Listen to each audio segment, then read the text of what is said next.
नमस्कार दोस्तों, live study Allahabad YouTube channel पे मैं उत्पल त्रिपाठी आप सभी लोगों का स्वागत करता हूं। रात के 9 बजे के सेशन को शुरू करने का समय हो गया है दोस्तों। आप लोगों के टीजीटी, पीजीटी और एलटी ग्रेड के एग्जाम के लिए पॉलिटिकल साइंस का ये प्रैक्टिस सेशन होता है। इसमें मैं नियमित रूप से आप लोगों के लिए टीजीटी, पीजीटी और एलटी ग्रेड के की परीक्षा में पूछे जाने वाले प्रश्नों का एक संग्रह लेके उपस्थित होता हूँ, जिसका आप लोग नियमित रूप से अभ्यास करते हैं। तो आप लोग दोस्तों अधिक से अधिक संख्या में हमारे साथ जुड़ के और अपने परीक्षा के लिए अपनी तैयारी को जो है वो और भी पुख्ता करने के लिए आप लोग अभ्यास अवश्य करें, क्योंकि अभ्यास जो होगा वो आपकी सफलता में एक महत्वपूर्ण भूमिका निभाएगा। जितने अधिक से अधिक प्रश्नों का आप लोग अभ्यास करेंगे उतना ही ज़्यादा आप लोगों के अंदर कॉन्फिडेंस डेवलप होगा और चीज़ों को गलत करने की जो टेंडेंसी है, प्रश्नों को गलत करने की जो टेंडेंसी है, वो अभ्यास से ही खत्म होती है। चाहे आप जितनी भी किताबें पढ़ लीजिए, जो कुछ भी आप कर लीजिए, लेकिन यदि आप प्रश्नों के साथ डील नहीं करते हैं, प्रश्नों का अभ्यास नहीं करते हैं, तो अंतिम समय में आप लोगों को समस्याएं, तमाम तरह की समस्याओं का सामना करना पड़ता है। आप आते हुए प्रश्नों को भी, जिनको आपने पढ़ रखा है, उनको भी आप गलत करके एग्जाम में चले आते हैं। तो यदि आप इस गलती को कम करना चाहते हैं कि हमारे पढ़े हुए प्रश्न हमसे गलत ना हो, तो उसके लिए आपको नियमित रूप से अभ्यास जरूर करना चाहिए।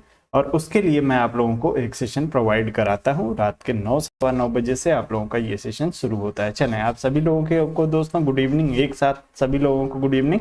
आप सभी लोगों से निवेदन है कि वीडियो को लाइक और शेयर कर दें। जितने सारे लोग हमारे साथ जुड़ गए हैं और जुड़ते जा रहे हैं, आप सभी लोग दोस्तों वीडियो को शेयर अवश्य कर दीजिए। अपने दोस्तों मित्रों के साथ शेयर करने का प्रयास करिए। अपनी संख्या को जो है थोड़ा सा बढ़ाइए। इस समय पिछले कुछ दिनों से देख रहा हूँ आप लोगों की रुचि जो है वो थोड़ी सी कम हो गई है। दोस्तों आप लोग अपनी रुचि को कम ना करें। आप लोग यदि अपनी रुचि कम करते हैं और यदि आप परीक्षा का इंतजार कर रहे हैं कि परीक्षा की तिथि घोषित हो जाए उसके बाद हम तैयारी करेंगे, तो दोस्तों सीटें इतनी ज़्यादा नहीं है, लाखों की संख्या में अभ्यर्थी हैं और मात्र कुछ 100 सीटें आपके सब्जेक्ट में हैं। 200-250 के आसपास सीटें हैं। तो यदि आप ये सोच रहे हैं कि सब लोग जो है वो एग्ज़ाम के टाइम ही तैयारी करेंगे, तो आप गलती कर रहे हैं। कम से कम जो है दोस्तों उतने लोग तो नियमित रूप से पढ़ ही रहे हैं, चाहे आपकी परीक्षा आज हो, कल हो, 6 महीने बाद हो, वो अपने कंटिन्यूटी को ब्रेक नहीं करेंगे जिनको सिलेक्शन पाना है। तो आप लोग नियमित रूप से लगे रहिए, अपने कॉन्फिडेंस को बढ़ाते रहिए। आयोग का कोई भरोसा नहीं है दोस्तों। आयोग कभी भी आपको एक शार्ट नोटिस पे एक डेट दे देगा और कहेगा कि आप एग्ज़ाम जो है आप दीजिए और आपको देना पड़ेगा, और वहाँ पे आप कुछ नहीं कर पाएंगे। आप सिर्फ जो है वो सोशल मीडिया पे हो हल्ला करते रह जाएंगे कि फिर से डेट टाला जाए, या हमको जो है वो एग्ज़ाम से पहले कम से कम 90 दिन पहले सूचित किया जाना चाहिए। ऐसा कहीं कुछ होने जाने वाला नहीं है।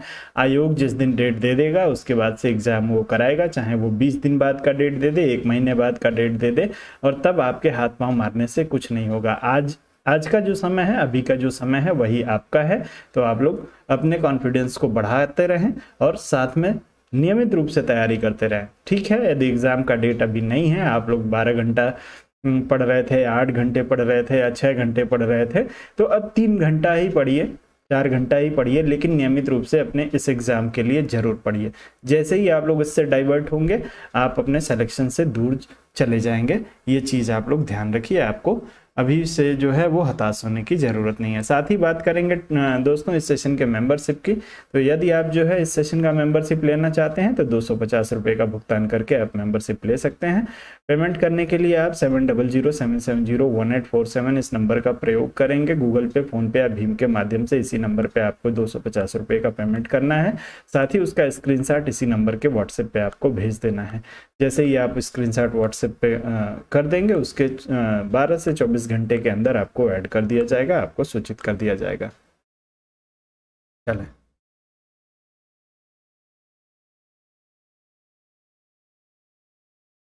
चलिए साथ ही टेस्ट सीरीज की यदि बात करें दोस्तों, तो टेस्ट सीरीज आप लोगों के लिए काफ़ी जो है ऊहापोह की स्थिति टेस्ट सीरीज को लेके बनी हुई है, क्योंकि बहुत सारे लोगों का सुझाव आया मेरे लिए कि सर टेस्ट सीरीज को, कंप्लीट टेस्ट सीरीज तब आप शुरू करिए जब एग्ज़ाम का डेट हो। तो कंप्लीट टेस्ट सीरीज जो है दोस्तों, आप लोगों को कंप्लीट टेस्ट सीरीज भी मिलेगी, लेकिन उसके पहले आप लोगों को जो है दोस्तों टॉपिक वाइज टेस्ट कंडक्ट कराने की व्यवस्था कर रहा हूं। तो आप लोग यदि टॉपिक वाइज टेस्ट देना चाहते हैं तो आप हमारे वीडियो के डिस्क्रिप्शन लिंक में जाइए और वहां से आप जो टेलीग्राम का ग्रुप है उसको ज्वाइन कर लीजिए।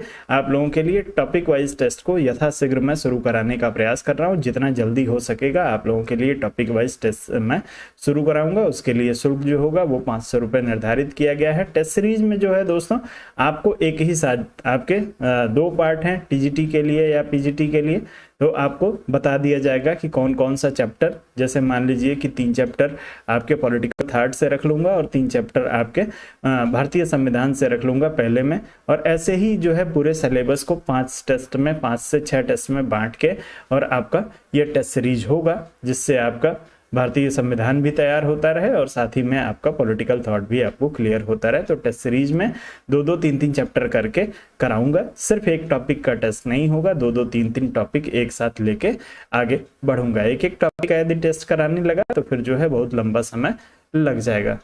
चलें, राकेश जी कह रहे हैं वीडियो रुक रुक कर चल रही है। जी नहीं राकेश जी, वीडियो रुक के नहीं चल रही होगी, आप एक बार अपना वीडियो रिफ्रेश कर लीजिए। आप सभी से निवेदन है कि आप लोग जो है दोस्तों वीडियो को लाइक और शेयर अवश्य करें। अभी भी बहुत सारे लोग ऐसे हैं जिन्होंने वीडियो को लाइक और शेयर नहीं किया है, तो आप सभी से निवेदन है कि आप लोग वीडियो को लाइक और शेयर अवश्य करें। लाइक और शेयर करने में आप लोग इतनी कंजूसी क्यों करते हैं? हमसे यदि कोई खुन्नस है, हमसे यदि कोई आप लोगों का वाद विवाद है, तो उसको यथाशीघ्र जो है वो संबंधित न्यायालय में आप लोग उसका निपटारा करवा लें, लेकिन वीडियो को लाइक और शेयर जरूर करें। चलें, आज के सेशन का पहला प्रश्न आप सभी लोगों के लिए आ चुका है।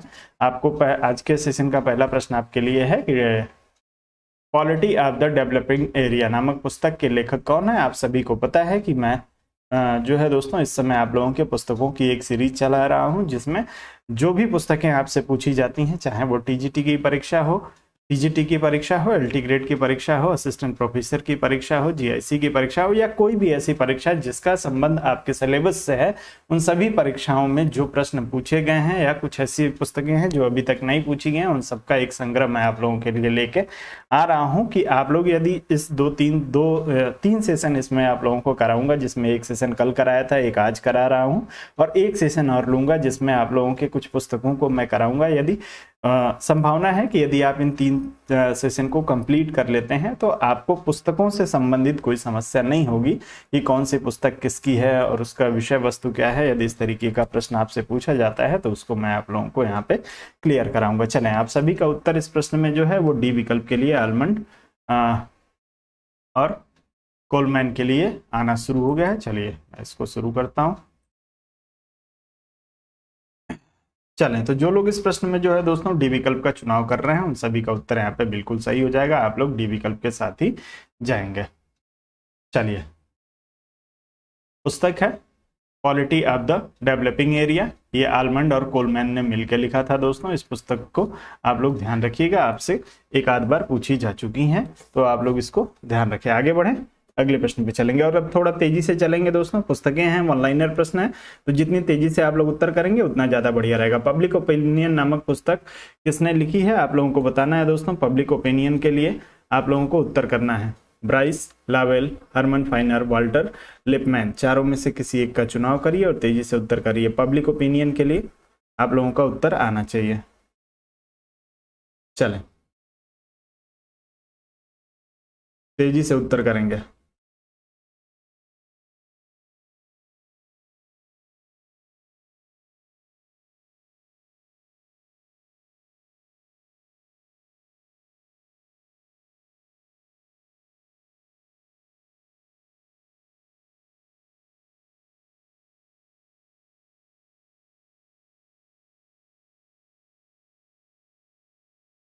चलें, तो जो लोग इसमें जो है दोस्तों डी विकल्प का एक बार फिर से चुनाव कर रहे हैं, वाल्टर लिपमैन, उन सभी का उत्तर जो होगा बिल्कुल सही हो जाएगा दोस्तों। पब्लिक ओपिनियन पुस्तक जो है 1922 में शीत युद्ध की समाप्ति के बाद से जो है दोस्तों ये पुस्तक लिखी गई थी, जिसमें इन्होंने आपके वाल्टर लिपमैन महोदय ने जो है प्रक्रियात्मक प्रजातंत्र की बात की थी, सरकार की बात की, साथ में है जो है आत्म सर्वेक्षण आदि विषयों पे इन्होंने बात की थी वाल्टर लिपमैन महोदय ने। इनको जो है एक अमेरिकी रिपोर्टर के रूप में भी जाना जाता है, एक राजनीतिज्ञ टिप्पणीकार के रूप में इनको जाना जाता है। बेसिकली आपके वाल्टर लिपमैन महोदय जो है ये राजनीतिक विश्लेषक नहीं है, एक रिपोर्टर हैं, और ये जो है वो राजनीतिक विषयों पे अपनी टिप्पणी किया करते थे। अमेरिका के ये निवासी हैं। आपका उत्तर डी विकल्प के लिए सही होगा। आगे बढ़ते हैं, अगला प्रश्न दिया है इंडिया डिवाइडेड पुस्तक किसने लिखी है? आप लोगों को उत्तर करना है। इंडिया डिवाइडेड के लिए राजेंद्र प्रसाद, MS जिन्ना, सरदार पटेल, श्यामा प्रसाद मुखर्जी, चारों में से किसी एक का चुनाव करिए।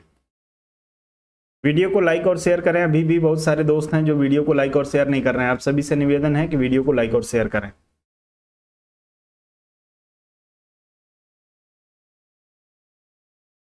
चलें, तो इंडिया डिवाइडेड के लिए आप सभी लोगों का उत्तर डॉक्टर राजेंद्र प्रसाद जी के लिए आ रहा है। जो लोग बात कर रहे हैं डॉक्टर राजेंद्र प्रसाद, उन सभी का उत्तर जो होगा बिल्कुल सही हो जाएगा। भारतीय गणराज्य के प्रथम राष्ट्रपति जो हैं वो आपके राजेंद्र प्रसाद जी, जिनके द्वारा इंडिया डिवाइडेड पुस्तक लिखी गई थी। आगे बढ़ते हैं, अगले प्रश्न पे चलेंगे।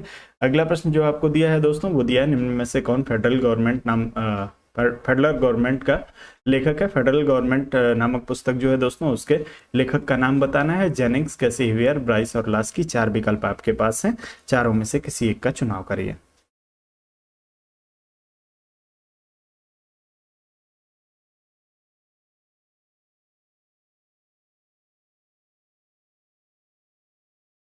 चलिए,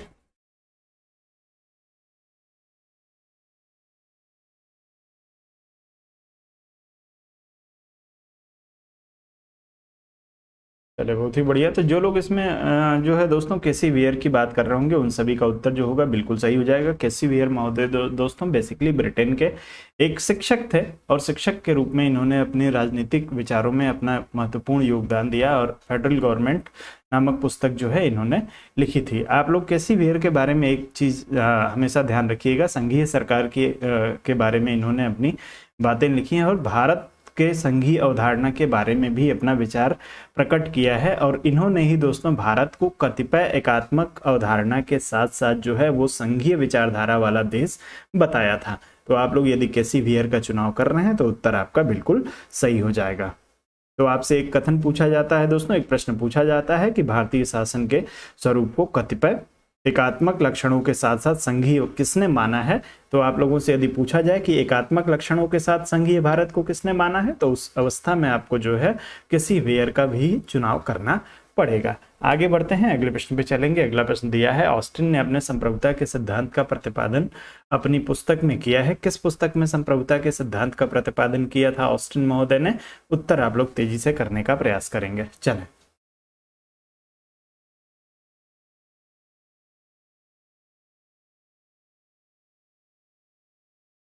चलिए।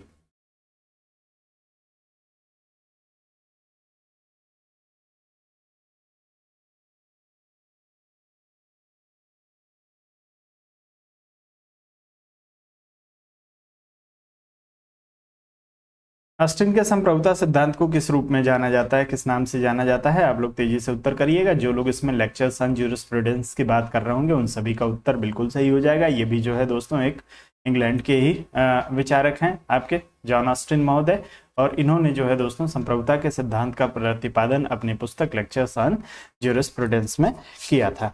तो आप लोगों का उत्तर आना चाहिए इस प्रश्न के लिए। मैंने आपसे पूछा था कि ऑस्टिन के संप्रभुता सिद्धांत को किस रूप में, किस नाम से जाना जाता है? आप लोग जरूर उत्तर करेंगे। अगला प्रश्न आपको दिया, निम्न में से किससे ग्रंथ को JS मिल ने नहीं लिखा है? आपको on liberty, the subjection of women, consideration of Representative government और दी डिस्कोर्सेज दिया हुआ है। तेजी से उत्तर करेंगे। चलें, दर्शन तथा विधि शास्त्र जो है, चले बिल्कुल वीरेंद्र जी, दर्शन तथा विधि शास्त्र पे आधारित पुस्तकें हैं इनकी, जिसमें दर्शन और विधि शास्त्र दोनों का प्रयोग किया था। मेरा प्रश्न जो था उसके लिए उत्तर आप लोगों का आ गया है। एकल संप्रभुता का जो है इन्होंने समर्थन किया था। इनके संप्रभुता को एकल संप्रभुता के रूप में भी जाना जाता है। अब अगला प्रश्न आपसे दिया हुआ है, कौन सी पुस्तक JS मिल ने नहीं लिखी है? आप लोगों का उत्तर डी विकल्प के लिए आ रहा है, लेकिन किसी का भी उत्तर इस चीज के लिए नहीं आ रहा है कि डी जो आपकी द डिस्कोर्सेज पुस्तक है इसको किसने लिखा है। तो आप लोग कमेंट करके बताइए, द डिस्कोर्सेज पुस्तक या दी डिस्कोर्सेज पुस्तक के राइटर कौन है? ऑन लिबर्टी के राइटर जो है दोस्तों आपके JS मिल है। दी सब्जेक्शन ऑफ वीमेन के राइटर JS मिल है। साथ ही कंसिडरेशन ऑफ रिप्रेजेंटेटिव गवर्नमेंट के राइटर JS मिल है। लेकिन दी डिस्कोर्सेज के लिए अभी तक किसी का उत्तर नहीं आया है। आप लोग अपना उत्तर तेजी से करने का प्रयास करेंगे। चलो।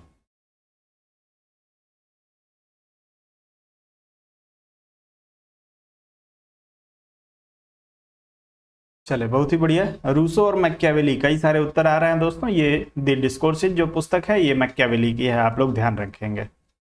मैकियावेली, बहुत ही बढ़िया। जो लोग मैकियावेली की का चुनाव कर रहे होंगे उन सभी का उत्तर बिल्कुल सही हो जाएगा। तो ये ऊपर की 3 पुस्तकें, On Liberty, Subjection of Women और Consideration of Representative Government, GS Mill ने लिखा था। साथ ही यदि डिस्कोर्सेस की बात करेंगे, दी डिस्कोर्सेस, तो मैकियावेली ने लिखा है। उत्तर आपका जो होगा इस प्रश्न में डी विकल्प के लिए सही होगा, जो जीएस मिल के द्वारा नहीं लिखी गई थी। आगे बढ़ेंगे, अगले प्रश्न पे चलेंगे। अगला प्रश्न आपको दिया है कि मॉडर्न डेमोक्रेसीज पुस्तक के लेखक कौन है। मॉडर्न डेमोक्रेसी के लिए आप लोग उत्तर करेंगे डैसी, लॉर्ड ब्राइस, लावेल और सीले। आपके पास 4 विकल्प हैं, उत्तर तेजी से करिए। क्या बात है, आप लोग क्यों वीडियो को लाइक और शेयर नहीं कर रहे हैं? कोई समस्या हो, कुछ हमसे नाराजगी हो तो आप लोग जरूर बताएं। मॉडर्न डेमोक्रेसीज पुस्तक के राइटर का नाम आप लोगों को बताना है।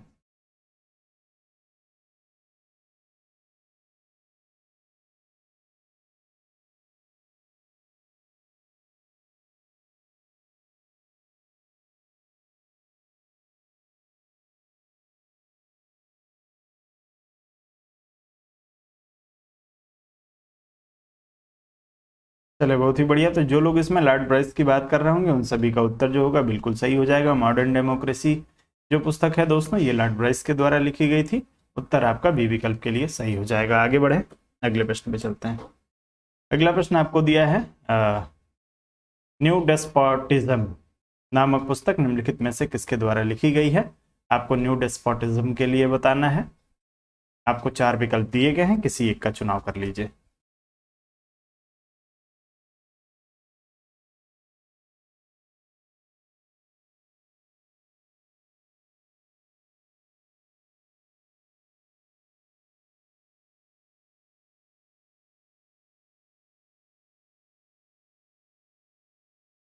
चलो,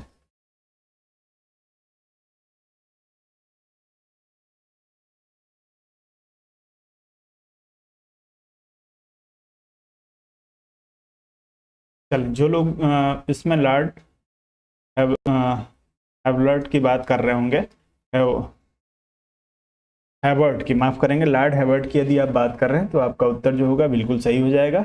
न्यू डेस्पोटिज्म जो है दोस्तों लॉर्ड हैवर्ड के द्वारा लिखी गई पुस्तक है। लॉर्ड हैवर्ड जो है एक ब्रिटिश राजनीतिज्ञ है जिनका संबंध जो है दोस्तों आपके लिबरल पार्टी से था। आप लोग इसको ध्यान रखेंगे। साथ ही ब्रिटेन में ये दोस्तों एक जज के पद पे भी इन्होंने कार्य किया है, तो जज के रूप में भी इनको जाना जाता है और आपके जो है लिबरल पार्टी के सदस्य के भी रूप में जाना जाता है। एक बार किसी परीक्षा में ये प्रश्न संभवतः डीएसएसबी की किसी परीक्षा में पूछा गया है कि आपके न्यू डेस्पोटिज्म के लेखक लॉर्ड हैवर्ड का संबंध किस पेशे से रहा है, और उसमें विकल्प में जो है वो जज दिया हुआ था। तो आप लोग ध्यान रखेंगे, आप लोग दोनों चीजों को ध्यान रखेंगे कि इन्होंने जज के रूप में भी कार्य किया है ब्रिटेन में, और आपके लिबरल पार्टी के सदस्य के रूप में भी इन्होंने कार्य किया है। तो आपका उत्तर इस प्रश्न में बी विकल्प के लिए सही होगा, जो लोग लॉर्ड हैवर्ड की बात कर रहे हैं। आगे बढ़ते हैं, अगले प्रश्न पे चलेंगे। अगला दिया है लोक प्रशासन की पहली पुस्तक कब प्रकाशित हुई थी। आप लोग उत्तर तेजी से करने का प्रयास करिएगा। कब और किसके द्वारा ये पुस्तक लिखी गई है, कब प्रकाशित हुई है और किसने लिखी है, आप लोगों को बताना है। 1926, 1929, 1927 और 1928, किसी एक विकल्प का चुनाव करिए। चले,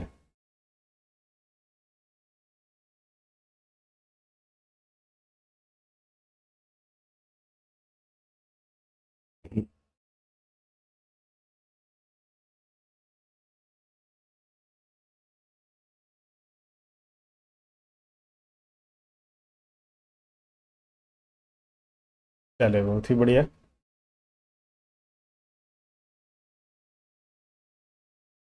अभी तक जो है सही उत्तर किसी का आया नहीं है कि किसने लिखा है। चलिए, 1926 आप सभी का उत्तर बिल्कुल सही हो जाएगा। 1926 में जो है वो आपके लोक प्रशासन पे पहली पुस्तक लिखी गई थी। चले, बिल्कुल, बहुत ही बढ़िया। जो लोग इसमें एलडी वाइट के लिए उत्तर कर रहे हैं उन सभी का उत्तर जो होगा बिल्कुल सही हो जाएगा। 1926 में दोस्तों एक पुस्तक लिखी गई थी एलडी वाइट के द्वारा, जिस पुस्तक का नाम है introduction to the study of public administration. तो आप लोग ध्यान रखिएगा, लोक प्रशासन पे लिखी गई पहली पुस्तक एल.डी. वाइट के द्वारा है और उस पुस्तक का नाम है introduction to the study of public administration. Hindi में कहते हैं इस पुस्तक को लोक प्रशासन के अध्ययन की भूमिका। तो आपसे पूछा जाए कि लोक प्रशासन के अध्ययन की भूमिका किसकी है, तब भी आप लोग जो है एल.डी. वाइट का चुनाव करिएगा। आपसे पूछा जाए पहली पुस्तक कौन सी है, तो आप लोग दोस्तों ध्यान रखिएगा कि लोक प्रशासन के अध्ययन की भूमिका या introduction to the study of public administration, ये पुस्तक जो है 1926 में एल.डी. वाइट के द्वारा ही लिखी गई थी। प्रश्न को किसी भी तरीके से घुमा फिरा के आपसे पूछा जा सकता है। उत्तर आपका इस प्रश्न में ए विकल्प के लिए सही होगा। आगे बढ़ेंगे, अगले प्रश्न पे चलेंगे। स्मृति के लेखक हैं कौटिल्य, मनु, व्यास और कामकनंद। चारों में से किसी एक का चुनाव करिए, उत्तर तेजी से करिएगा। साथ ही स्मृति का अर्थ क्या होता है, शाब्दिक अर्थ स्मृति का आप लोग बताने का प्रयास करेंगे। स्मृति का शाब्दिक अर्थ क्या होता है?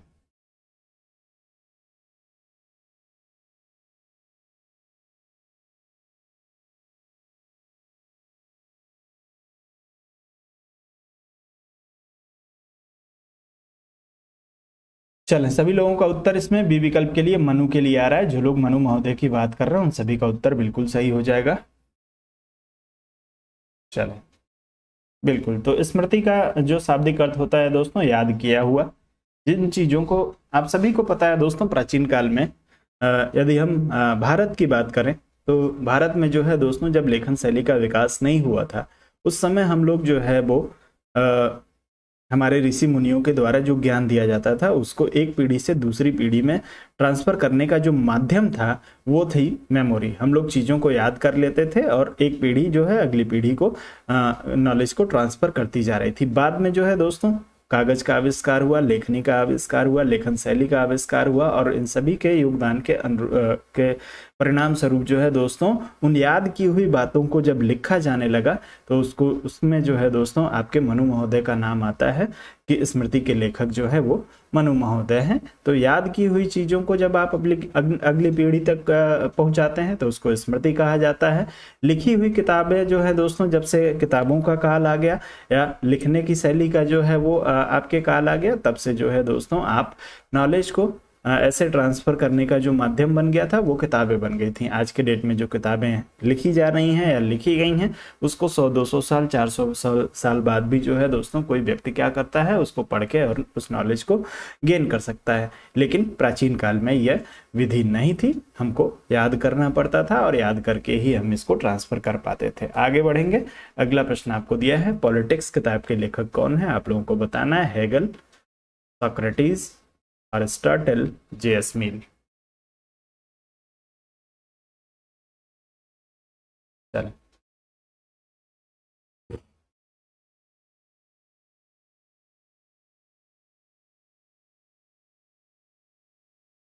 चलें तेजी से उत्तर करिए।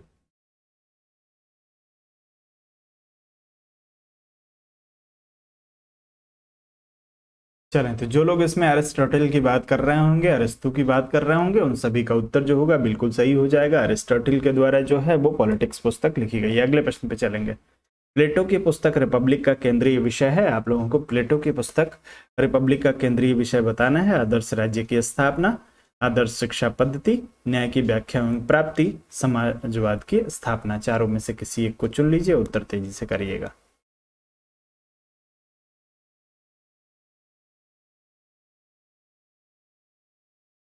चलें, ये प्रश्न भी जो है दोस्तों घुमा फिरा के पूछा जाता है। यहाँ पे केंद्रीय विषय पूछ लिया गया है, कई बार आपसे उप शीर्षक रिपब्लिक का पूछ लिया जाता है। तो आप लोग इसमें न्याय की व्याख्या एवं प्राप्ति को ध्यान रखेंगे। न्याय से संबंधित जो है दोस्तों ये पुस्तक है। इसी पुस्तक में जो है दोस्तों आदर्श राज्य की अवधारणा और आदर्श शिक्षा पद्धति का भी उल्लेख इन्होंने किया है। लेकिन इन सभी चीज़ों को प्राप्ति के लिए जो किस चीज़ की प्राप्ति के लिए आदर्श राज्य की स्थापना करना चाहते थे प्लेटो, आदर्श शिक्षा पद्धति का प्रयोग क्यों किया था, इन सभी चीज़ों का प्रयोग जो है वो न्याय की प्राप्ति के लिए किया जा रहा है। तो आप लोग इसको ध्यान रखेंगे कि न्याय की व्याख्या और न्याय की प्राप्ति के साधन जो है दोस्तों आपके रिपब्लिक में बताए गए हैं। तो इसका केंद्रीय विषय जो है वो न्याय की प्राप्ति है। उत्तर आपका सी विकल्प के लिए सही होगा। आगे बढ़ते हैं, अगले प्रश्न पे चलेंगे। अगला है, निम्न में से कौन सी एक किताब प्लेटो द्वारा नहीं लिखी गई है। The republic, the statement, the laws, the constitution, चारों में से एक को चुन लीजिए। और जो पुस्तक प्लेटो के द्वारा नहीं लिखी गई है वो किसी न किसी राइटर के द्वारा लिखी गई होगी, तो आप लोग जरूर उसका नाम बताने का प्रयास करेंगे। चलिए,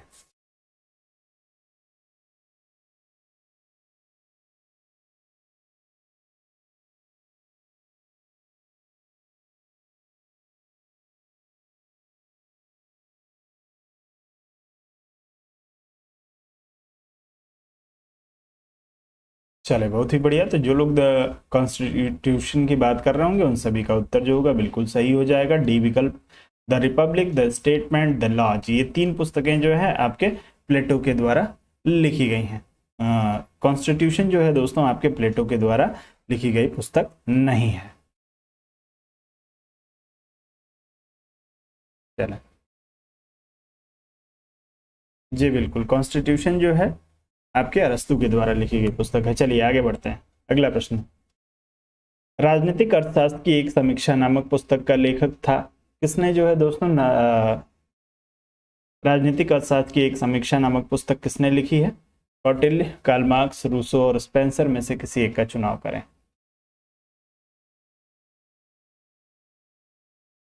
चलें,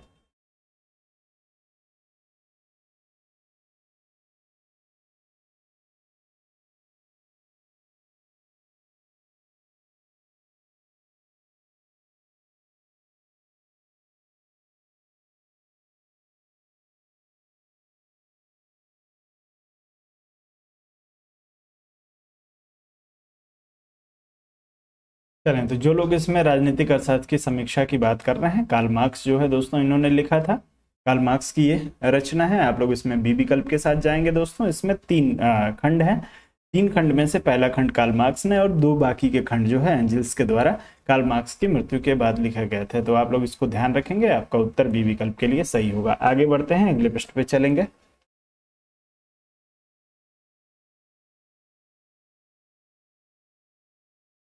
चलिए, कुछ नहीं फंसाएगा। आन लिबर्टी के लेखक कौन है आप लोगों को बताना है। आन लिबर्टी के लेखक का नाम बता दीजिए। लास्की, रूसो, मील, टी.एच. ग्रीन में से किसी एक का चुनाव करिए आन लिबर्टी के लिए।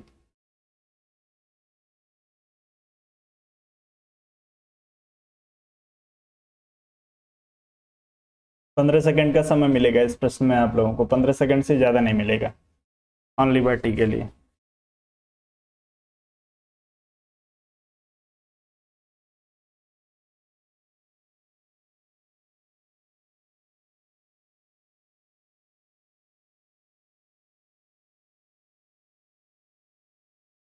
चले, बहुत ही बढ़िया।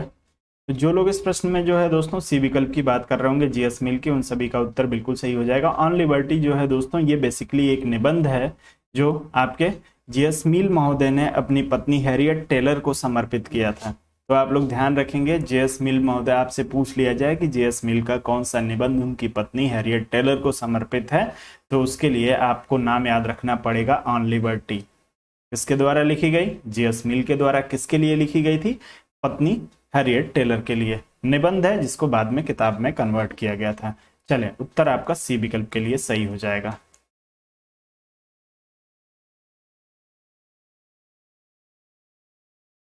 चलें, आगे बढ़ते हैं, अगले प्रश्न पे चलेंगे। कुछ लोग जो है वो मुकेश जी, विनोद जी, कुछ लोग अभी पीछे चल रहे हैं, तो एक बार वीडियो को रिफ्रेश करिए और साथ में चलिए। चलिए, अगला प्रश्न, निम्न में से कौन सी पुस्तक प्लेटो द्वारा नहीं लिखी गई थी? आप लोगों को बताना है इसमें से कौन सी पुस्तक प्लेटो ने नहीं लिखी है। क्रेतो, रिपब्लिक, एथिक्स, अपोलॉजी।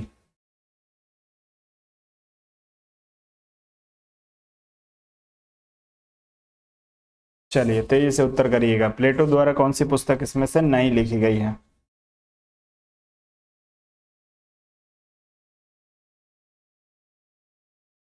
जब भी इस तरीके का प्रश्न आए तो आप लोग जिस पुस्तक का चुनाव करें उसके राइटर का नाम अवश्य बताने का प्रयास करें। चलें, जो लोग इसमें एथिक्स की बात कर रहे हैं उन सभी का उत्तर बिल्कुल सही हो जाएगा, लेकिन किसी ने भी एथिक्स के लिए उत्तर नहीं किया है। किसका है? चलें, उत्तर आ गया है एथिक्स के लिए प्रीति जी का, अरस्तु। चलें, बिल्कुल अरिस्टोटल के द्वारा लिखी गई पुस्तक है आपकी एथिक्स। बाकी क्रेतो, रिपब्लिक और अपोलॉजी जो है आपके प्लेटो के द्वारा लिखी गई पुस्तकें हैं। तो आप लोग ध्यान रखेंगे सी विकल्प आपके अरस्तु के द्वारा, यानी एथिक्स जो है अरस्तु के द्वारा लिखी गई पुस्तक है। आपका उत्तर सी विकल्प के लिए बिल्कुल सही होगा। आगे बढ़ते हैं, अगले प्रश्न पे चलेंगे। अगला दिया है lectures on the principle of political obligation के लेखक कौन है? उत्तर तेजी से करिएगा। Lectures on the principle of political obligation, T H. Green, Bosanquet, Toynbee और जी.एस. मिल दिया हुआ है। चारों में से एक को चुन लीजिए, उत्तर करिए।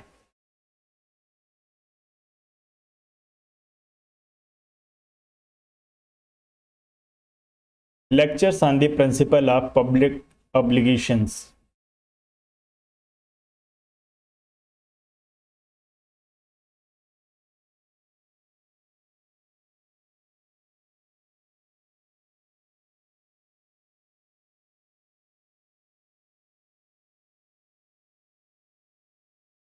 चलिए बहुत ही बढ़िया। ए विकल्प के लिए जो लोग चुनाव कर रहे हैं उन सभी का उत्तर जो होगा बिल्कुल सही हो जाएगा। टी.एच. ग्रीन की जो है दोस्तों ये इसके लेखक माने जाते हैं। Lectures on the principle of political obligation basically जो है दोस्तों lectures on the principle of public obligation जो है वो टी.एच. ग्रीन के भाषणों का एक संग्रह है।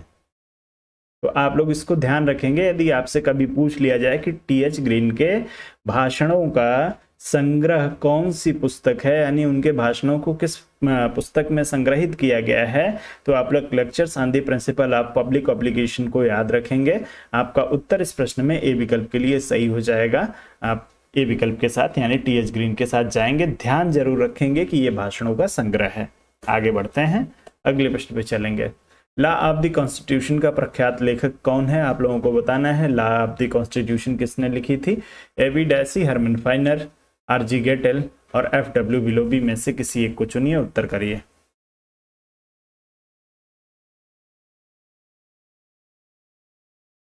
चलो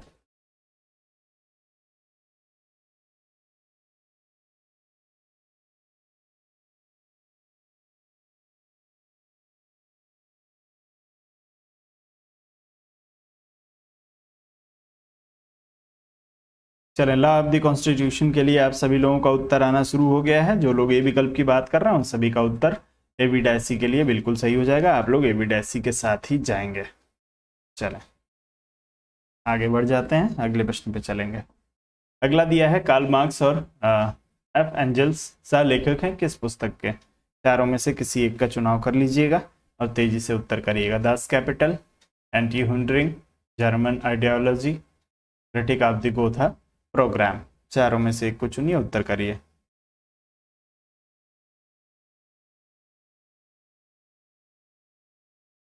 कार्ल मार्क्स और एंजल्स ने मिल के कौन सी पुस्तक लिखी है?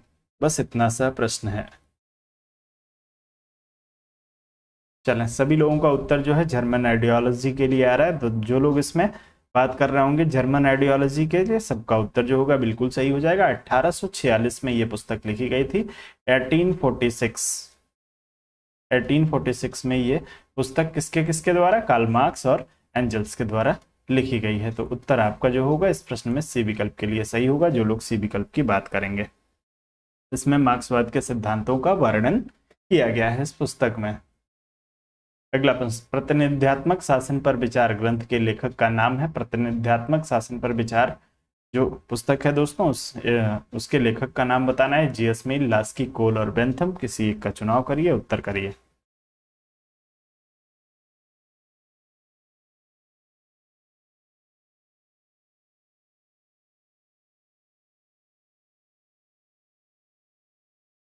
चले बहुत ही बढ़िया, सबका उत्तर इस प्रश्न में ए विकल्प के लिए आ रहा है। जो लोग जी.एस. मिल की बात कर रहे हैं उन सभी का उत्तर जो होगा बिल्कुल सही हो जाएगा। प्रतिनिध्यात्मक शासन पर विचार या इंग्लिश में इसे कंसंट्रेशन ऑन रिप्रेजेंटेटिव गवर्नमेंट के नाम से भी जाना जाता है। तो आप लोग ध्यान रखेंगे, प्रतिनिध्यात्मक शासन पर विचार या कंसंट्रेशन ऑन रिप्रेजेंटेटिव गवर्नमेंट, ये दोनों पुस्तकें एक ही हैं, नाम बस हिंदी और इंग्लिश में अलग अलग। चूंकि हिंदी में जब ये लोग नाम लिखते हैं तो किताबों के नाम को ट्रांसलेट कर देते हैं। सामान्यतः नाउन को कभी भी जो है वो ट्रांसलेट नहीं करना चाहिए, लेकिन अब किया जाता है तो उसके लिए हम लोग कुछ नहीं कर सकते हैं। नाउन एज इट इज होने चाहिए, या तो आप हिंदी में ही लिखिए नहीं तो इंग्लिश में ही लिखिए। और आप लोगों को मेरा सुझाव रहेगा कि आप लोग जो है किताबों के नाम को, जब भी कोई किताबों से संबंधित प्रश्न आए कई बार ऐसा जो है देखा गया है, आयोग के द्वारा कुछ डिस्प्यूटेड प्रश्न जो है किताबों से संबंधित पूछे गए हैं और हिंदी में कुछ लिख देता है और मान्य जो होता है वो आपका इंग्लिश वर्जन होता है। तो आप लोग किताबों वाले प्रश्नों को तो कम से कम एक बार इंग्लिश वाले एडिशन में जाके जरूर देख लें और उत्तर आप इंग्लिश वाले एडिशन के अनुसार ही करें, क्योंकि आप प्रीवियस ईयर पेपर को उठा के देखेंगे तो 3-4 बार ऐसा हुआ है जब हिंदी के रूपांतरण को इन्होंने स्वीकार नहीं किया। हिंदी का रूपांतरण कर देते हैं लेकिन स्वीकार नहीं करते हैं, तो आप लोग इंग्लिश में जरूर इसको ध्यान रखा करें। चलें, तो आपका प्रतिनिध्यात्मक शासन पर विचार यानी कंसंट्रेशन ऑफ रिप्रेजेंटेटिव गवर्नमेंट जो है दोस्तों, ये पुस्तक आपके 1861 में लिखी गई थी। तो आप लोग ध्यान रखेंगे 1861 1861 में लिखी गई पुस्तक है। उत्तर ए विकल्प के लिए, जीएस मील के लिए सही होगा। आगे बढ़ते हैं, अगले प्रश्न पे चलेंगे। अगला प्रश्न दिया है द पॉवर्टी ऑफ फिलॉसफी के लेखक कौन है। अब यहीं पे जो है दोस्तों इस पुस्तक को कई तरीके से पूछा गया है। यहाँ पे द पॉवर्टी ऑफ फिलॉसफी दिया हुआ है, हिंदी में भी इसको रूपांतरित करके, कल मैंने आपको प्रश्न कराया था, तो इस पुस्तक को हिंदी में रूपांतरित करके भी पूछा जाता है। चलें, माओ, लेनिन, मार्क्स और स्टालिन में से किसी एक का चुनाव करिएगा।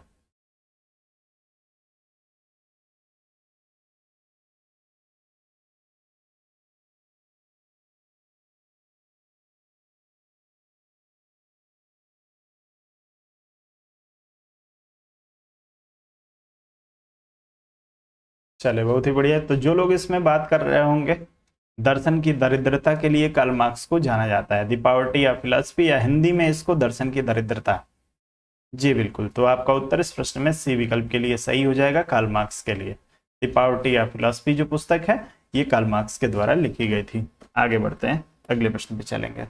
अगला दिया है ग्रामर ऑफ पॉलिटिक्स के लेखक हैं आप लोगों को ब्राइस, फाइनर, ऑस्टिन और लास्की। 4 विकल्प हैं, एक को चुन लीजिए, उत्तर करिए तेजी से।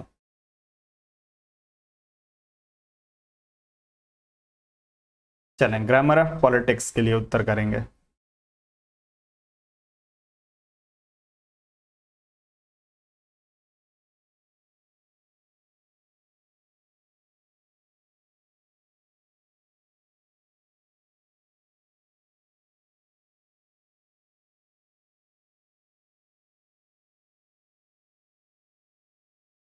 चले, बहुत ही बढ़िया। तो जो लोग इसमें जो है हेराल्ड लास्की की बात कर रहे हैं उन सभी का उत्तर जो होगा बिल्कुल सही हो जाएगा। हेराल्ड लास्की का संबंध जो है दोस्तों किस किस पेशे से रहा है, आप लोग एक बार तेजी से उत्तर करके बता देंगे। यदि किसी एक विचारक के बारे में पूछा गया है, उसका पेशा पूछा गया है या संबंध पूछा गया है, तो दूसरे विचारक के बारे में भी पूछा जा सकता है। तो आप लोग इसको ध्यान रखेंगे। लास्की का संबंध जो है दोस्तों, आप लोग यदि ये राजनीतिक सिद्धांतकार के रूप में भी जाने जाते हैं, लास्की को जो है एक अर्थशास्त्री के रूप में भी जानते हैं दोस्तों, और इनका जो व्यवसाय रहा है ये एक प्रवक्ता के रूप में भी इन्होंने कार्य करता था। ब्रिटेन के ये रहने वाले हैं, आप लोग ध्यान रखेंगे। इन्होंने 3 रूपों में अपनी सेवाएं दी हैं, एक तो राजनीतिक विश्लेषक के रूप में, राजनीतिज्ञ के रूप में जो है वो इन्होंने सेवा नहीं दी है, आलोचक के रूप में दी है। जी बिल्कुल। और साथ ही दोस्तों यदि हम बात करेंगे तो इन्होंने एक प्रवक्ता के रूप में भी कार्य किया है और साथ ही इनको अर्थशास्त्री के रूप में भी जाना जाता है। तो आपका उत्तर डी विकल्प के लिए सही हो जाएगा। आगे बढ़ जाएंगे, अगले प्रश्न पे चलेंगे। अगला प्रश्न दिया है पॉलिटिक्स अमंग नेशन के लेखक कौन है। पॉलिटिक्स अमंग नेशन के लिए उत्तर करेंगे सभी लोग। चलें जी, बहुलवादी विचारक माने जाते हैं, बिल्कुल। अगला प्रश्न, पॉलिटिक्स अमंग नेशन के लेखक आप लोगों को बताना है किसने लिखी है पॉलिटिक्स अमंग नेशन।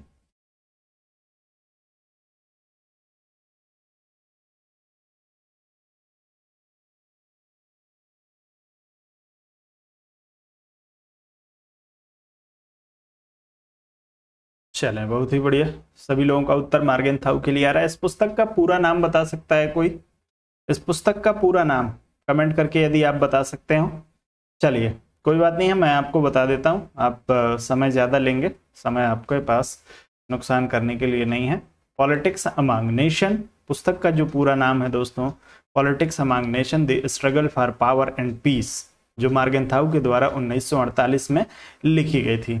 तो आप लोग ध्यान रखेंगे मार्गेंथाउ महोदय को जो है दोस्तों, कल भी मैंने आपको बताया था कि इनको आपको जो है अंतर्राष्ट्रीयवाद के लिए या अंतर्राष्ट्रीय संबंधों से संबंधित जो है वो एक विचारक भी इनको माना जाता है, यथार्थवादी विचारक की श्रेणी में इनको रखा जाता है। मनीष सिंह जी का उत्तर आया है। चलें, बिल्कुल, बहुत ही बढ़िया। तो पूरा नाम भी आप लोग याद रखेंगे। अभी पॉलिटिक्स अमंग नेशन सिर्फ आपके उसमें दिया हुआ है, the struggle for power and peace इसका पूरा नाम है, politics among nation the struggle for power and piece.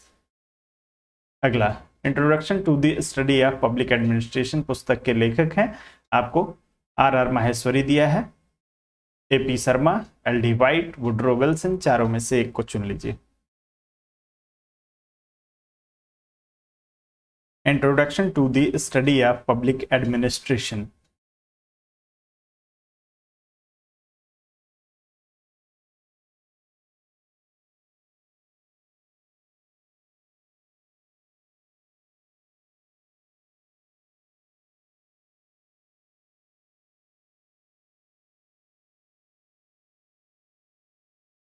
चले, बहुत ही बढ़िया। चलें, तो जो लोग इसमें LD वाइट की बात कर रहे होंगे दोस्तों, उनका उत्तर जो होगा बिल्कुल सही हो जाएगा। अब इस पुस्तक को लेके दोस्तों दो प्रश्न बन सकते हैं, दो तरीके से ये पूछा जा सकता है। आपसे पूछा जाएगा कि इसके लेखक कौन है, तब आप LD वाइट की का चुनाव करेंगे। यदि आपसे प्रकाशक पूछ लिया जाए कि इस पुस्तक का प्रकाशन किसने करवाया था, तो आप लोग ध्यान रखेंगे दोस्तों, LD वाइट की जो मृत्यु है वो आपके 1958 में होती है। 1958 में LD वाइट की मृत्यु हो जाती है, और इनकी मृत्यु के बाद से जो है दोस्तों, इनके एक सहयोगी हैं जिनका नाम है जीन स्निडर। नाम याद रखेंगे, जीन स्निडर। जीन स्निडर ने इस पुस्तक को जो है वो प्रकाशित करवाया था। तो प्रकाशक पूछ लिया जाए तब आप लोग इसमें जो है जीन स्निडर का चुनाव करिएगा।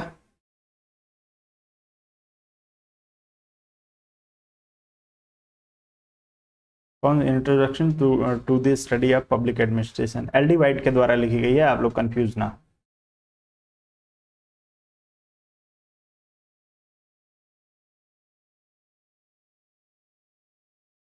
चलें, LD वाइट की पुस्तक है, कंफ्यूज ना हुई। LD वाइट की मृत्यु जब होती है 1958 में, उसके बाद से जीन स्निडर के द्वारा जो है इसका प्रकाशन करवाया जाता है। आगे बढ़ते हैं।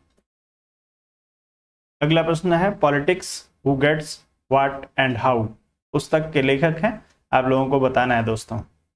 Politics who gets what and how पुस्तक किसने लिखी थी? Charles Merriam, George Bolton, Harold Lasswell और नेवन ग्लेजर।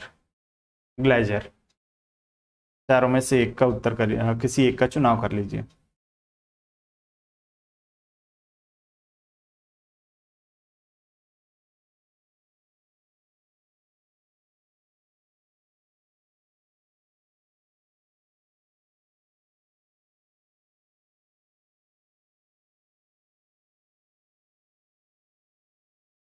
चलें,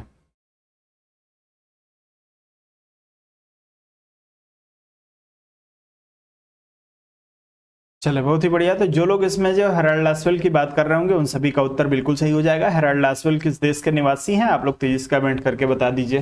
हेराल्ड लासवेल का संबंध किस देश से है? बस इतना सा छोटा सा प्रश्न है मेरा आप लोगों से। तो हेराल्ड लासवेल का संबंध किस देश से रहा है, आप लोग उत्तर करेंगे।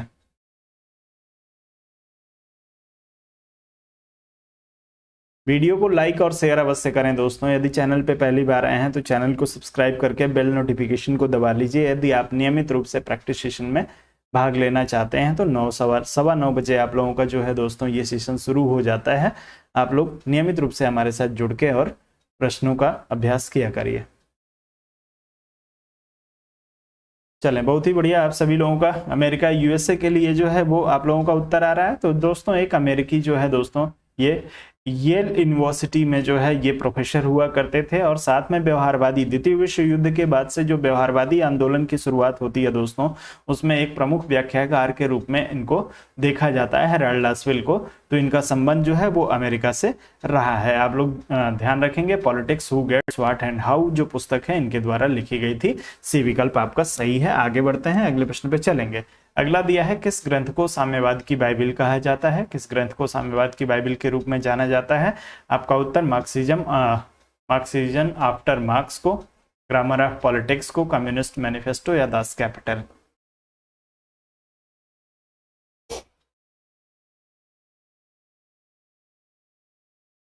चलिए, हो सकता है कभी कभार सर्वर के में कुछ प्रॉब्लम हो, उसकी वजह से नोटिफिकेशन ना मिला हो आज आपको, लेकिन सामान्यतः ऐसा होता नहीं है, नोटिफिकेशन आप लोगों को जरूर जाता है।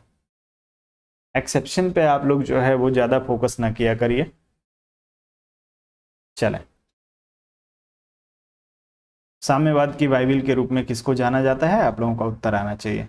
तो सभी लोग जो है दोस्तों ध्यान रखेंगे, दास कैपिटल, कम्युनिस्ट मैनिफेस्टो नहीं। साम्यवाद की बाइबिल जब आपसे पूछी जाए तो दास कैपिटल को जो है वो आपके साम्यवाद की बाइबिल के रूप में जाना जाता है। उत्तर आपका जो होगा इसमें डी विकल्प के लिए सही हो जाएगा। चलें,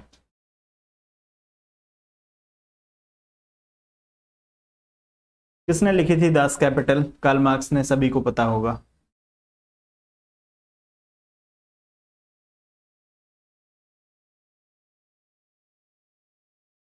चलें, आप सभी लोगों का, आपके सिस्टर का भी जो है वो स्वागत है चैनल पे।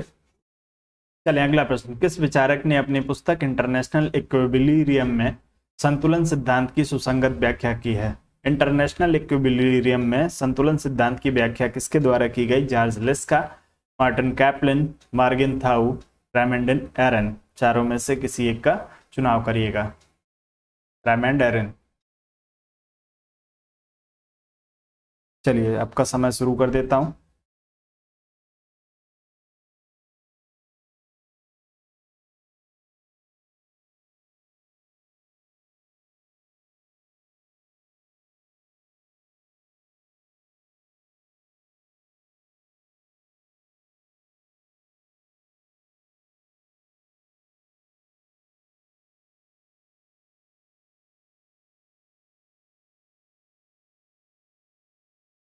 चलिए, बहुत ही बढ़िया।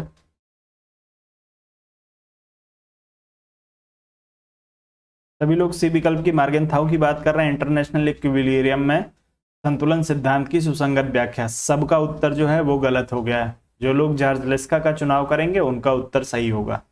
ए विकल्प के साथ आप लोग जाइएगा। मार्गिन थाउ महोदय ने इंटरनेशनल इक्विलिब्रियम पुस्तक नहीं लिखी है, ये जॉर्ज लिस्का की पुस्तक है। आप लोग इसको ध्यान रखेंगे, ए विकल्प के साथ आप लोगों को जाना है। International equilibrium, a theoretical essay on the politics and organisation of security. पुस्तक का जो पूरा नाम है वो आप लोग एक बार नोट डाउन कर लेंगे। इंटरनेशनल इक्विलिब्रियम,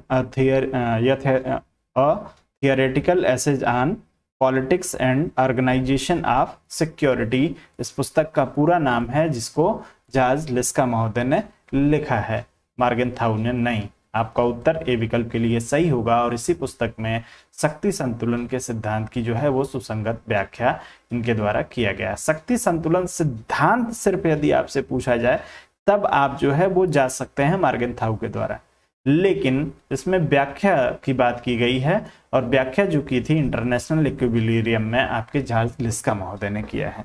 आगे बढ़ते हैं, अगला प्रश्न।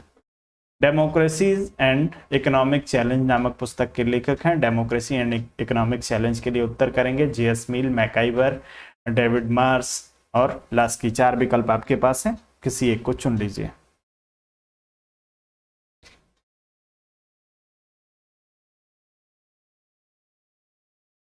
चलें, डेमोक्रेसी एंड इकोनॉमिक चैलेंज पुस्तक के लेखक का नाम बताना है।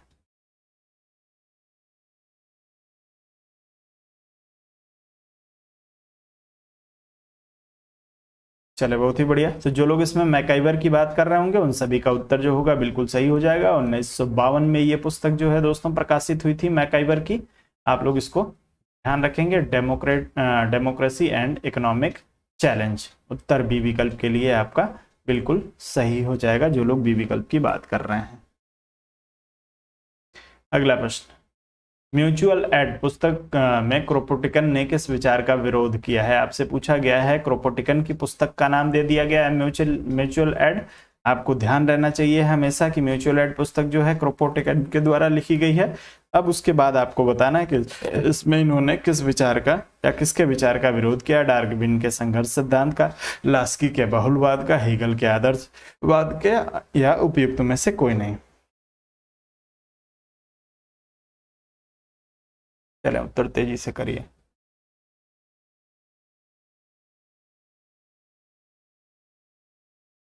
म्यूचुअल एड पुस्तक के लिए उत्तर करिए सभी लोग।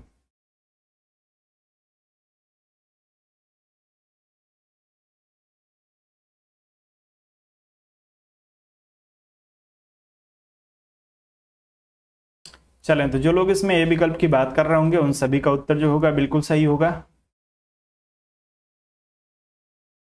यदि हम बात करें दोस्तों इस पुस्तक की, थोड़ा सा इसको समझ लेते हैं प्रश्न को। म्यूचुअल एड जो पुस्तक है दोस्तों क्रोपोटिकन के द्वारा लिखी गई। अब इसमें डार्विन के जो है वो संघर्ष सिद्धांत का विरोध किया है। डार्विन का संघर्ष सिद्धांत क्या है, ये भी आप लोगों से पूछा गया है। तो डार्विन का संघर्ष जो है सर्वाइवल ऑफ फिटेस्ट की थियरी इन्होंने दी थी कि जो शक्तिशाली होगा वो जीवित रहेगा। और उसके बाद से जब आपके क्रोपोटिकन महोदय आते हैं तो ये इस सिद्धांत की आलोचना करते हैं और ये कहते हैं कि जीव जो है वो एक दूसरे को मार के जीवित नहीं रहता है। ये कह रहे हैं कि जीव एक दूसरे के सहयोग से जीवित रहेगा। तो इन्होंने जो है वो फिटेस्ट की थियरी को नकार करके सहयोगात्मक थियरी का जो है वो प्रतिपादन कर दिया था अपनी पुस्तक म्यूचुअल एड में। डार्विन महोदय फिटेस्ट की बात करते हैं और ये जो है बात करते हैं किसकी, सहयोग की बात करते हैं। डार्विन महोदय शक्तिशाली व्यक्ति को कहते हैं कि शक्तिशाली व्यक्ति ही अंततः जीवित रहेगा, और शक्तिशाली जीव, व्यक्ति की बात नहीं। और आपके क्रोपोटिकन महोदय कह रहे हैं कि व्यक्ति जो है वो एक दूसरे के सहयोग से जीवित रहता है। आप लोग जीव जो होगा एक दूसरे के सहयोग से जीवित रहेगा। तो आपका उत्तर जो होगा इस प्रश्न में ए विकल्प के लिए सही होगा। आगे बढ़ेंगे, अगले प्रश्न पे चलेंगे। अगला प्रश्न दिया निम्न में से कौन सही सुमेलित नहीं है। आपको बताना है इसमें से कौन सा सही सुमेलित नहीं है। चारों पुस्तकों को पढ़ लीजिए और ध्यान से उत्तर करिए। चलें, तेजी से उत्तर कर लेना है आप लोगों को।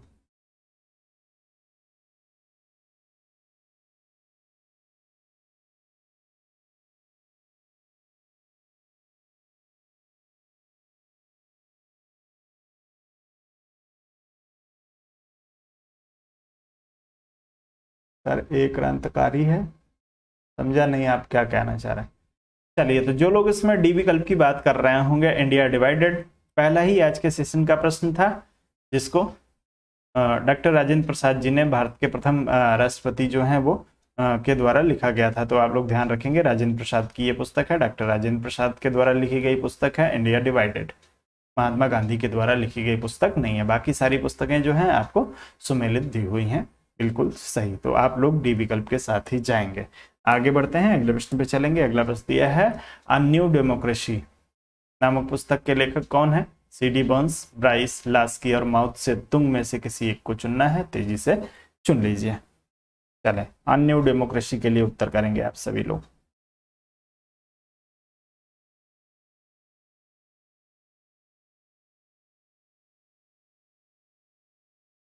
चले, बहुत ही बढ़िया। अ न्यू डेमोक्रेसी के लिए उत्तर करिए।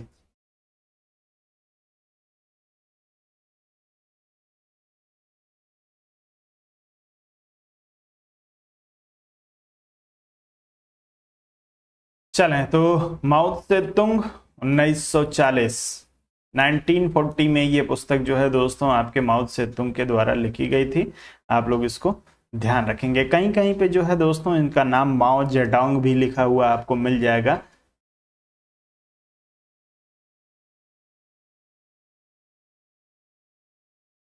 चलें सर, आपने 2 मंथ पहले कहा था कि ऋषि सुनक ब्रिटेन का पीएम बनेंगे, बन गए। जी बिल्कुल, ऋषि सुनक जो है वो ब्रिटेन के अब ऑफिशियली रूप से जो है ब्रिटेन के प्रधानमंत्री बन गए हैं। चले, सर आपका इस प्रश्न में डी विकल्प के लिए बिल्कुल सही हो जाएगा। इस समय ब्रिटेन की जो गतिविधियां हैं वो आपके एग्जाम के लिए बहुत ही महत्वपूर्ण है। ब्रिटेन के चुनाव की प्रक्रिया जो है, आप लोग प्रधानमंत्री के चुनाव की गतिविधि को एक बार जरूर देख लीजिएगा, क्योंकि इंटरनेशनल रिलेशन वाले पोर्शन में ब्रिटेन से संबंधित प्रश्न जरूर 1-2 प्रश्न आने ही आने। चूंकि देखिए जो कोई भी प्रश्न जो बनता है आपके एग्जामिनेशन में, उसका किसी न किसी तरीके से करंट की घटनाओं से संबंध जरूर रहता है। अब कोई जरूरी नहीं है कि आपसे यही पूछा जाए कि ब्रिटेन का प्रधानमंत्री कौन बना है। संविधान से रिलेटेड जो है ब्रिटिश संविधान में क्या प्रावधान है, किस तरीके से उनका चुनाव होता है, या हमारे जो रिलेशन है भारत और ब्रिटेन के मुख्य रूप से किस पे डिपेंड है, किस तरीके से वो चल रहे हैं, या आगे आने वाली जो घटनाएं होंगी अभी, क्योंकि अभी पहली बार जो है अभी इन्होंने पद ग्रहण किया है, तो उसके बाद से जो परिस्थितियों में जो बदलाव होगा, जो हमारे संबंधों में बदलाव होगा, वो आपके लिए महत्वपूर्ण रहेगा, जिससे सवाल बन सकते हैं। उत्तर आपका डी विकल्प के लिए इसमें सही है।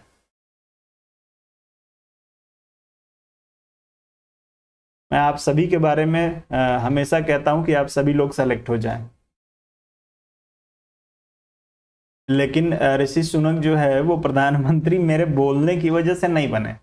मैंने तो सिर्फ इसलिए बोला था क्योंकि जो उनका योगदान रहा है ब्रिटेन में, ब्रिटेन के राजनीति में जो उनका योगदान रहा है, जिस तरीके से उनको जो है वो सपोर्ट मिल रहा था, उन सारी चीजों की वजह से मैंने बोला था। तो आप लोग भी जो है, आप सभी लोग सिलेक्शन पाए, प्राप्त करें, ये मेरा आप सभी लोगों के लिए जो है दोस्तों, ये बात मैं बोल रहा हूँ। मैं एक एक व्यक्ति का नाम लेके नहीं बोल सकता, लेकिन सामूहिक रूप से जितने सारे लोग हमारी वीडियो को देख रहे हैं, आप सभी लोग जो है वो सफलता प्राप्त करें। और ये सफलता जो है आपको आपकी मेहनत से मिलेगी, जैसे ऋषि सुनक जी को जो है उनकी मेहनत से उनको सफलता मिली है। आपकी सफलता में मैं आपका सहयोगी रहूंगा, मैं आपके साथ हर समय खड़ा रहूंगा। चलें, ट्रीटीज ऑन सिविल गवर्नमेंट का लेखक कौन है? लॉक, हॉब्स, रूसो और मिल, चारों में से किसी एक का चुनाव करिए। ट्रीटीज ऑन सिविल गवर्नमेंट पुस्तक के लिए आप लोग उत्तर करेंगे।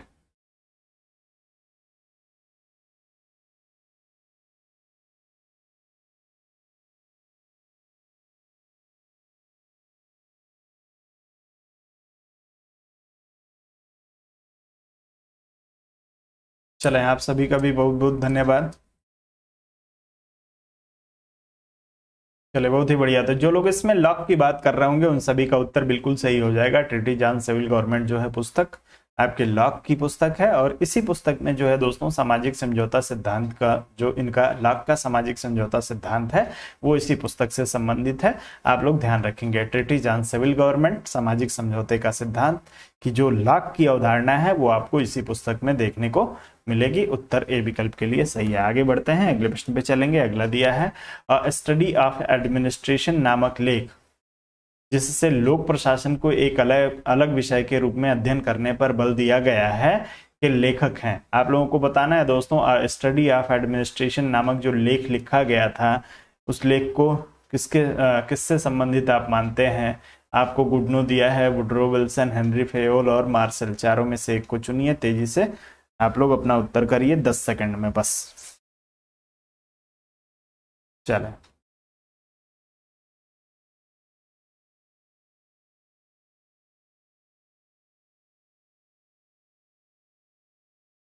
चलें, तो सभी लोगों का उत्तर आ जाएगा इस प्रश्न में वुड्रो विल्सन के लिए। जो लोग वुड्रो विल्सन की बात कर रहे होंगे उन सभी का उत्तर बिल्कुल सही हो जाएगा। स्टडी ऑफ एडमिनिस्ट्रेशन जो है दोस्तों वुड्रो विल्सन का एक लेख है, जिसमें जो है दोस्तों आपके लोक प्रशासन को राजनीति से अलग करके एक अलग विषय के रूप में जो है अध्ययन करने पर जो है वो बल दिया गया था आपके वुड्रो विल्सन के द्वारा। उत्तर बी विकल्प के लिए बिल्कुल सही हो जाएगा। आगे बढ़ते हैं, अगले प्रश्न पे चलेंगे। अगला प्रश्न जो है, इनमें से कौन सी पुस्तक प्लेटो ने नहीं लिखी थी? आप लोगों को बताना है कौन सी पुस्तक इसमें से प्लेटो ने नहीं लिखी है। सोफिस्ट, लाज, इमरजेंसी कन्वर्सेशंस और स्टेटमैन, चारों में से एक को चुन लीजिए।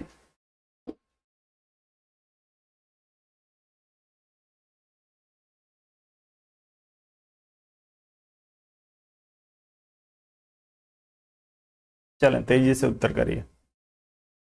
कौन सी पुस्तक जो है प्लेटो द्वारा नहीं लिखी गई है? आप लोगों को इसमें से चुनाव करना है।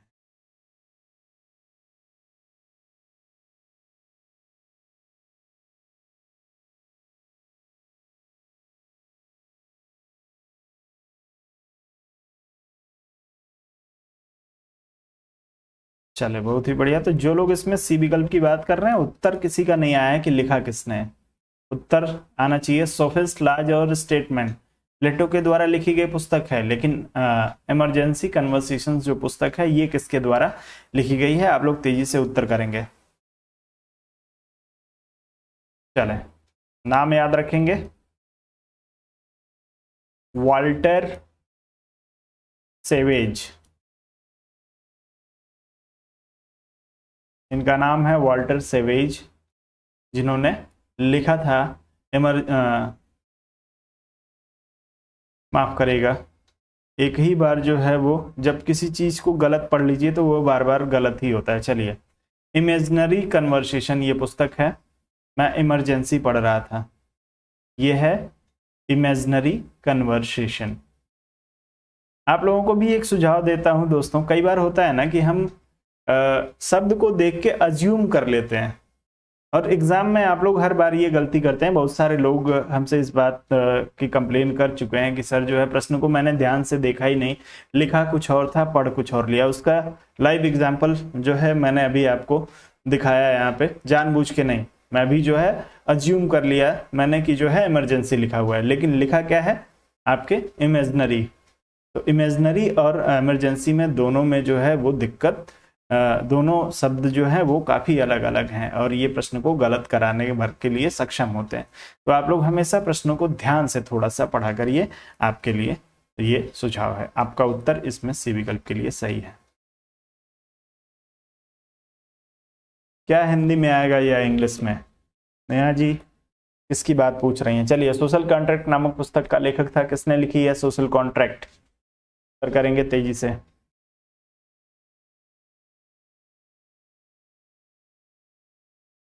सोशल कॉन्ट्रैक्ट के लिए उत्तर करिए जितनी तेजी से हो सके। दोस्तों वीडियो को लाइक और शेयर अवश्य करें, जितने सारे लोग जुड़े हैं कम से कम आप लोग वीडियो को लाइक कर दीजिए। यदि आप हमसे नाराज नहीं हैं, यदि हमसे आपका कोई विवाद नहीं है, तो आप लोग वीडियो को लाइक और शेयर करिए। चले जी, होते रहते हैं इस तरीके से प्रश्न गलत होते हैं, इसीलिए मैं आपको ध्यान भी दिला रहा हूं। तो आप लोग वीडियो को लाइक और शेयर करिए दोस्तों।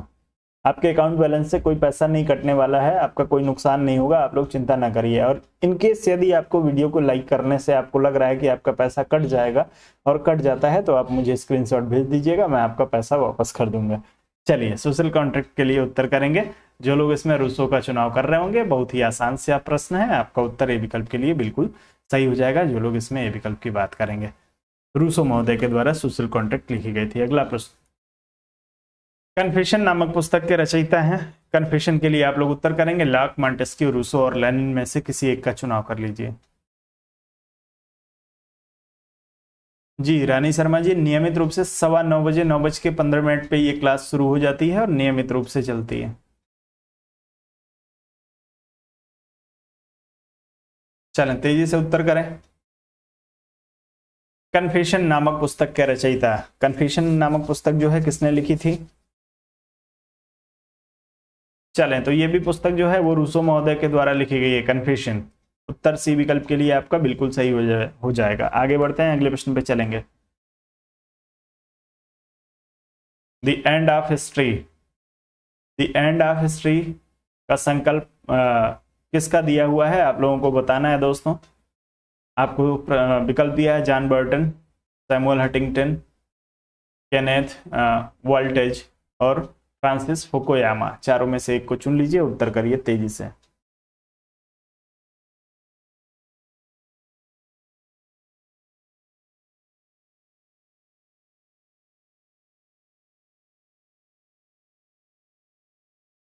चले बहुत ही बढ़िया दोस्तों। द एंड ऑफ हिस्ट्री की यदि बात करेंगे तो फ्रांसिस फुकुयामा की जो है दोस्तों एक लेख प्रकाशित हुआ, जिसे जनरल कहा जाता है सामान्यतः। तो ये आपके जो है दोस्तों 1989 में एक जनरल प्रकाशित हुआ, जिसका नाम था द एंड ऑफ हिस्ट्री। बाद में जो है दोस्तों इस जनरल के प्रकाशित होने के बाद से जो इसको जितना इसको प्यार मिला, या इसको जितना अधिक जो है वो सम्मान मिला, जब अधिक इसको पढ़ा गया, तो इसको एक बुक में जो है वो कन्वर्ट किया गया 1992 में। 1992 में इसे जो है इसको एक किताब में कन्वर्ट किया गया, और उस किताब का नाम था the end of history and the last man. तो आपसे पूछा जाए, ये जो है दोस्तों एक जनरल का नाम है, यानी एक लेख का नाम है, द एंड ऑफ हिस्ट्री। और जब आपसे पूछा जाए आपके फ्रांसिस फुकुयामा की पुस्तक का नाम, क्योंकि यहाँ पे पुस्तक का उल्लेख नहीं किया गया है, आप लोग ध्यान रखिएगा, तो इनकी पुस्तक का नाम है the end of history the last man. तो आप लोग इसको जरूर ध्यान रखेंगे, the end of history the last man. उत्तर आपका फ्रांसिस फुकुयामा के लिए सही होगा। लेख जो है वो 1989 में प्रकाशित हुआ और पुस्तक जो प्रकाशित हुई थी वो 1992 में हुई थी। चलें आगे बढ़ेंगे। सर आइवर जेनिंग्स द्वारा लिखित पुस्तक कौन सी नहीं है? आइवर जेनिंग्स ने इसमें से कौन सी पुस्तक नहीं लिखी है, आप लोगों को बताना है। चारों को पढ़ लीजिए, उत्तर तेजी से करिए।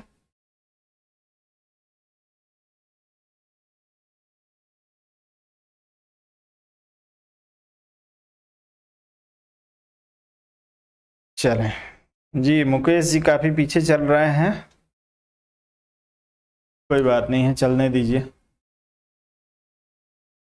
उत्तर करिए। सर आइवर जेनिंग्स की पुस्तक का नाम बताना है आप लोगों को।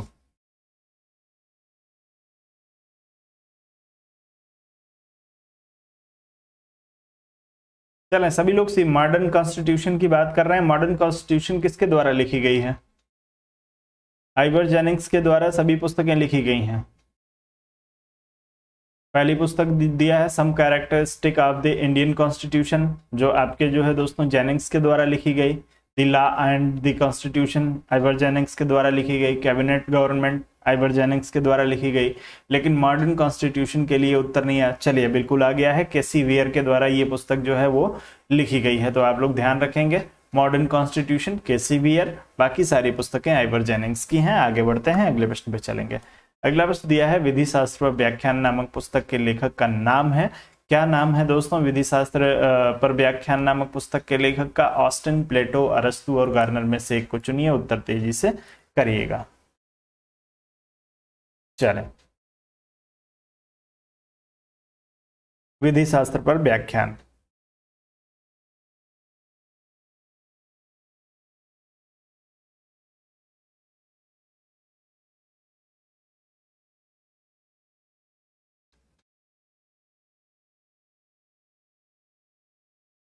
चलिए वही पुस्तक है, बस नाम में परिवर्तन किया गया है। लेक्चर्स ऑन ज्यूरिस्प्रूडेंस या विधि शास्त्र पर व्याख्यान, जो जॉन ऑस्टिन के द्वारा लिखी गई थी। आगे बढ़ते हैं, अगले प्रश्न पे चलेंगे। अगला प्रश्न दिया है साम्राज्यवाद पूंजीवाद का अंतिम चरण। पुस्तक के लेखक हैं, किसने लिखी थी दोस्तों साम्राज्यवाद पूंजीवाद का अंतिम चरण? ये पुस्तक का नाम है, ध्यान रखिएगा। स्टेटमेंट के रूप में भी आपसे ये पूछा जाता है कि किसने कहा था कि साम्राज्यवाद जो है वो पूंजीवाद का अंतिम चरण है। चलिए फिलहाल इस प्रश्न के लिए उत्तर करिए। मार्क्स, लेनिन, स्टालिन और माओ।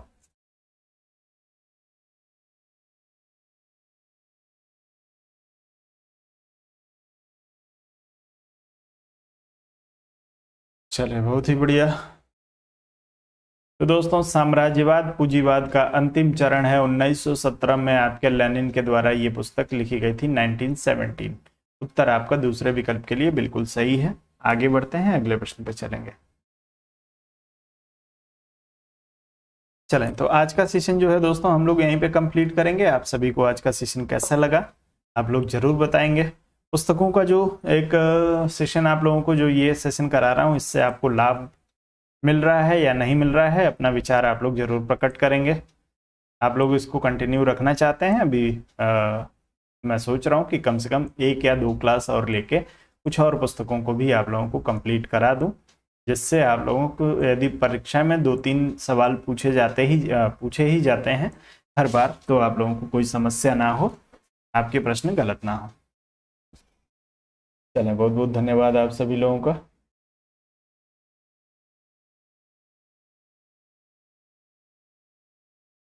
चलो बिल्कुल, तो वीडियो को लाइक और शेयर आप लोग करें। थोड़ा सा आप लोग अपनी संख्या को बढ़ाइए। बीच में अब मैं देख रहा हूँ आप लोगों की रुचि थोड़ी सी कम हो गई है। आप लोग अपनी रुचि को कम ना करें, आपके लिए जो होगा दोस्तों, आपके भले के लिए ये बात बोल रहा हूँ।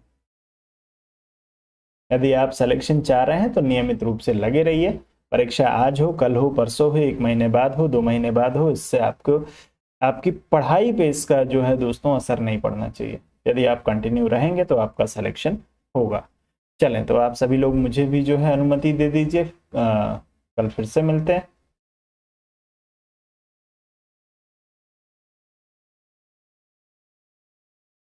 चलिए स्टेटमेंट की भी करा देंगे, कोई समस्या नहीं है। स्टेटमेंट आप लोग पढ़ने के लिए तैयार रहें तो मुझे पढ़ाने में कोई समस्या नहीं है, मुझे कराने में, प्रैक्टिस कराने में कौन सी मेहनत। चुपचाप बैठे रहता हूँ, प्रश्न पढ़ता हूँ, आंसर बता देता हूँ। तो यदि आप लोग तैयार हैं तो मैं इसको जो है जरूर करा दूंगा, जो भी आप लोग चाहेंगे, जिस टॉपिक को जिस तरीके से चाहेंगे उस तरीके से करा दूंगा। चलिए, तो फिलहाल के लिए आप लोग मुझे अनुमति दे दीजिए, हम लोग कल मिलते हैं दोस्तों। तब तक के लिए आप सभी लोगों को गुड नाइट, शुभ रात्रि, जय हिंद।